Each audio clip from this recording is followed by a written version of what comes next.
you ever started dating someone new and thought to yourself, if I just show this person how much I care and I treat them well, they're going to appreciate it and treat me well in return? And so that's what you do.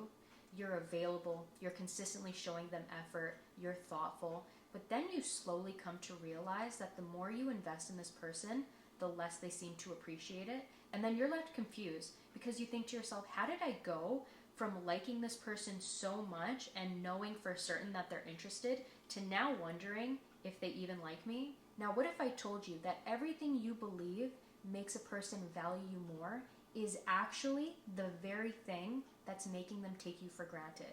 And how you actually get people to value you more is by doing less for them and more for yourself. Because that is what we're going to be talking about in today's video. And I am going to teach you step by step how you're going to shift the dynamic from being the people-pleasing placeholder to being the dream girl, the one that has other people bending over backwards, trying to prove themselves to you and have them chasing you like a lion in the Serengeti. Hello and welcome back to my channel. For those of you who are new here, hi, my name is Ale. I am a dating strategist and women's coach here to help you step into your fullest potential so that you can attract the love and respect you deserve. Now let's get into it. Here's what most people get wrong. People think that high value is communicated through words, when actually it is sub-communicated through demonstrated actions and behaviors. I want you to think about Chanel. Chanel is a luxury brand. You will never see Chanel shouting from the rooftops, "We're exclusive, we're luxury, please buy from us." No, you have to go to them. And even if you do, they might not even let you in. Because if you go to Chanel, the first thing they say to you is not hello. It's, do you have an appointment? They are more than comfortable turning away people because they are not after everybody's business. They are after a very specific clientele. And it's in their ability to turn away other people and remain exclusive that they remain high value. I want you to remember that scarcity creates desire. The more inaccessible something is, the more desirable and valuable it becomes. I want you to think about diamonds. I want you to think about luxury bags. I want you to think about the Birkin bag. The reason why the Birkin bag is so valuable is because you can't just walk into any store and buy the bag. You need to develop a relationship with the people who work there. Your time, attention, and presence is a luxury, and so you have to treat it as such. Now, what does that look like? That looks like dropping the cool girl mentality. Let's talk about the cool girl. The cool girl is chill. The cool girl is going with the flow. She's not high maintenance. She has no standards, no boundaries. If you text the cool girl at 11 p.m., she's okay with that. In fact, she's already coming over because she is hot and ready like a Little Caesars pizza. Whatever you want, whatever you need, that is what I will be.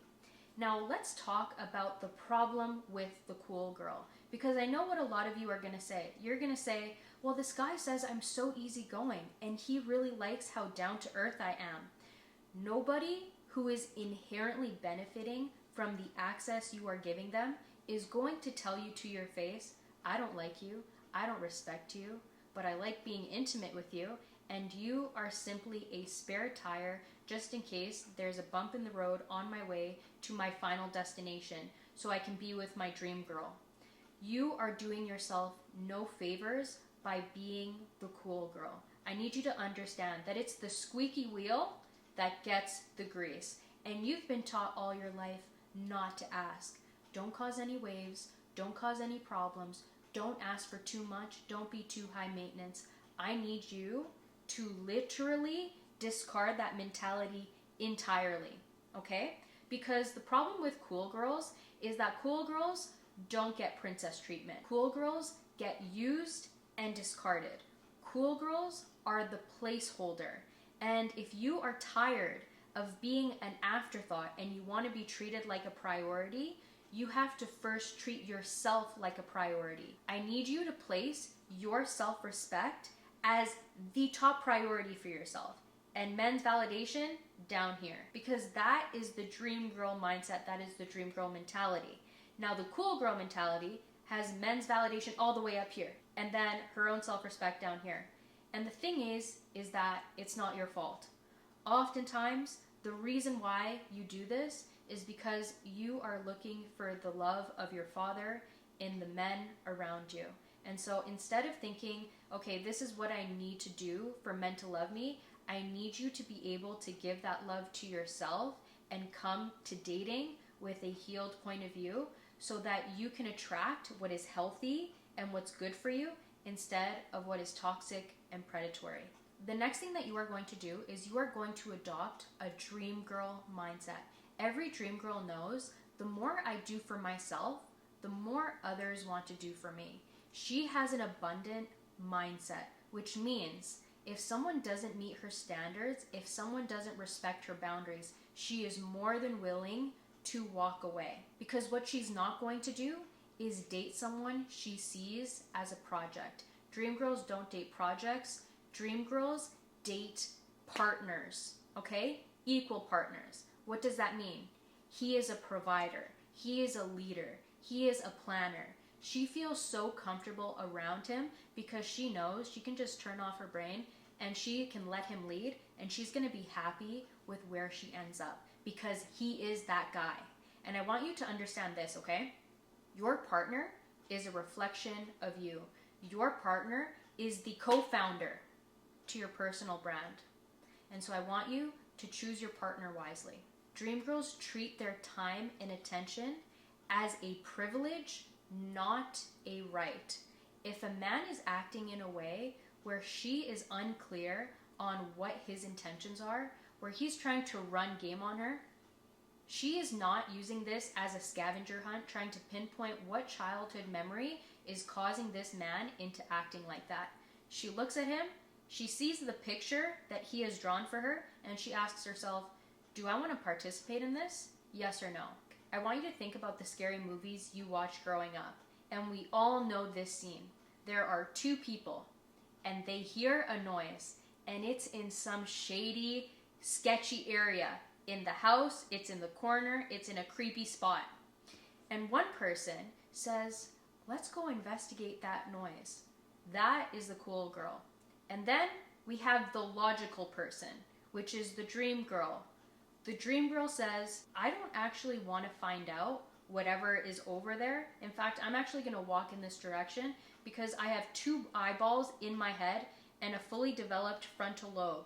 And so I actually don't need to know how this story ends for me to be comfortable with walking away. And that is discernment. Now, when you start to embody the dream girl mentality, that is what's going to start separating you from other people, because you are comfortable enough with yourself that you don't actually need to be around anybody for you to be happy being by yourself.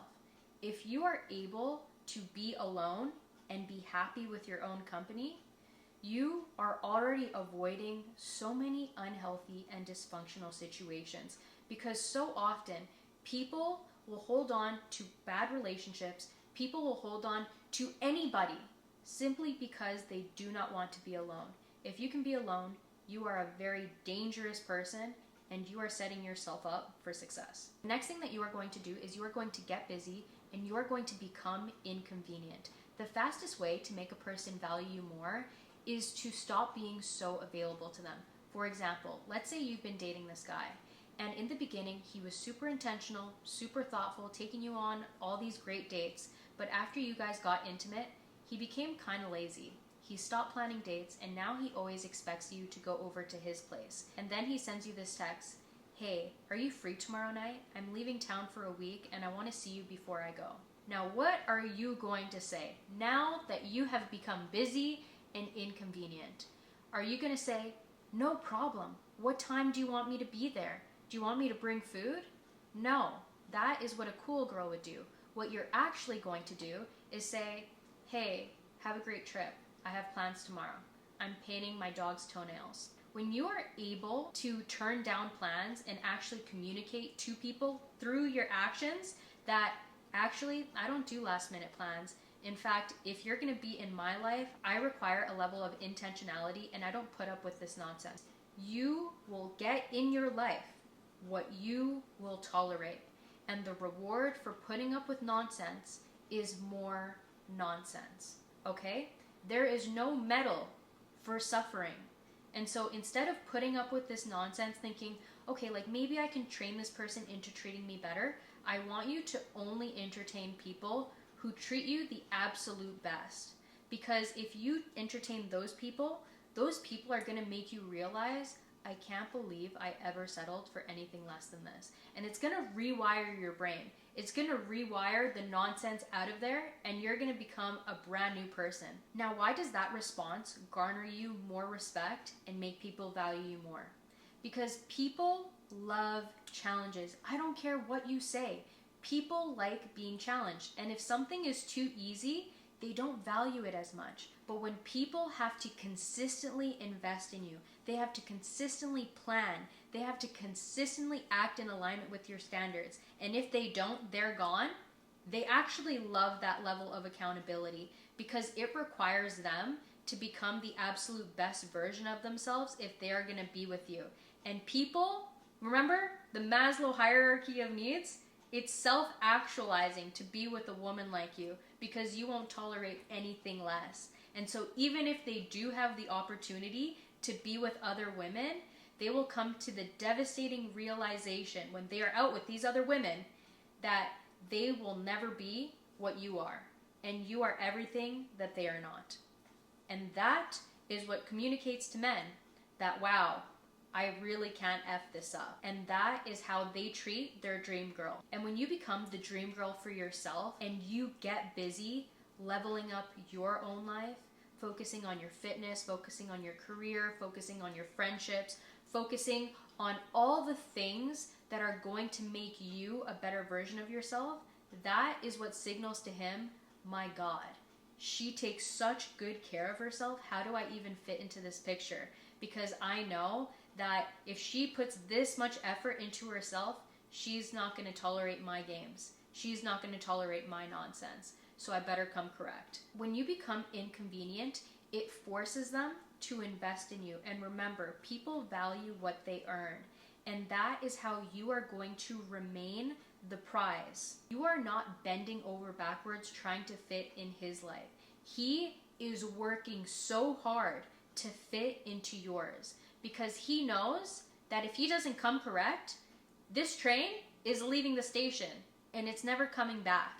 And then he's going to be left there twiddling his thumbs thinking, oh my God, I can't believe I fumbled my dream girl. And it's in your ability to stress him out like that vasopressin is released. And we all know what vasopressin is, right?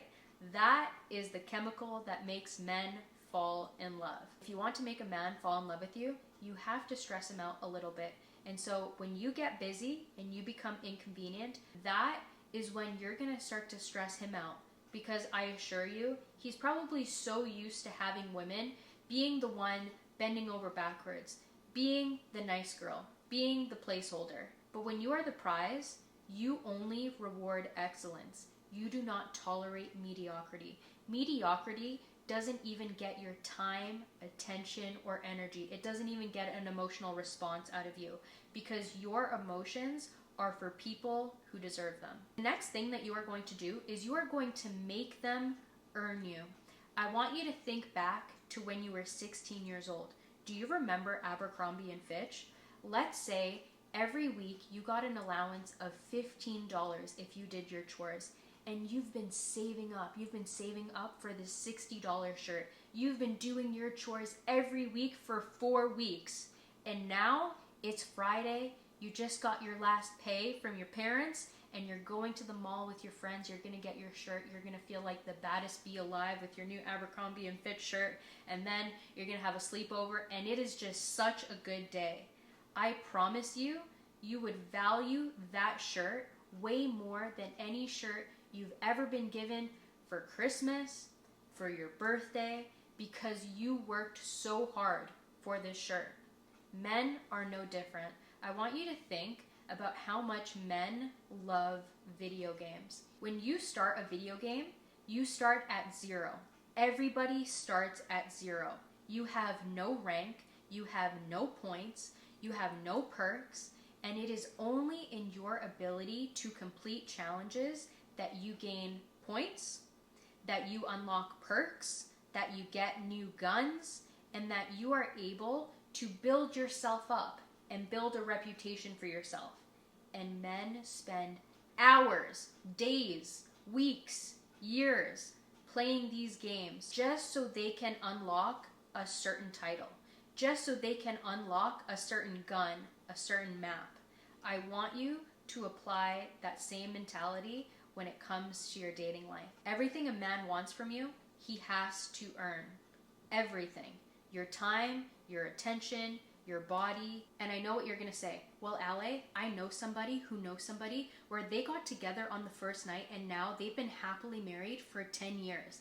Well, Merry Christmas and happy birthday to you. I also know somebody who was in a terrible car accident, who didn't wear a seatbelt, but they miraculously survived. But every time I get into a car, I wear a seatbelt because I am self-aware enough to know that the vast majority of the time, I am not going to be the exception, I am going to be the rule. So I move accordingly. Moving on. The title of being your man, my God, I want you to remember what I said before. Your partner is the co-founder to your personal brand, and your partner is a reflection of you. And so you need to have a criteria that ensures that he is acting in alignment with these standards that you have. Otherwise, he doesn't even get the title. It does not matter how much you like him. It does not matter how much he likes you. Because if he falls short from the standard, you're just not going to deal with it. Because you do not settle. I want you to remember, the happiest populations in the world are single, childless women and married men. If you are going to have a partner in this life, I want you to understand your lifespan is going to be shortened. And that is okay, so long as the quality of your life is worth losing years off your lifespan. And the last thing that you are going to do is you are going to increase absence and mystery. Men fall in love through a woman's absence, okay?